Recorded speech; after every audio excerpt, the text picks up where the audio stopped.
यो सबैले सुनेको देखेको खोले साग वा सिम साग हो।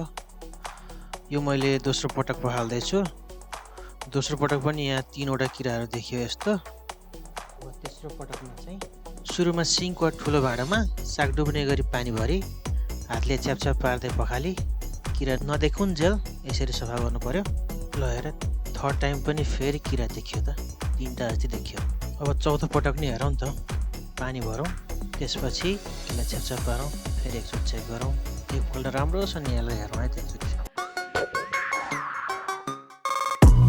नमस्कार, कुवस होम कुकिङमा सबैलाई स्वागत छ है। यो वाटरक्रेस अथवा खोलेको साग सफा गर्ने तरिका हो यसको। यो थर्ड टाइम हो कि फोर्थ टाइम हो यसरी पानीमा डुबाइसकेँ। एकचोटि लास्ट, अहिले चाहिँ केही देखिएको छैन। साग खाँदा अलिअलि किरा त खाइहालिन्छ भन्छन् क्यारे, अनि त्यसैसँग त सफा गर्नु पऱ्यो। एकचोटि डुबाइदिनु होला, 5चोटि हुन्छ त्यसको। यो साग राम्रोसँग सफा गरेन भने त धेरै किराहरू खाने सम्भावना हुँदो रहेछ। अब अन्तिम पटक राम्रोसँग चेक गरौँ।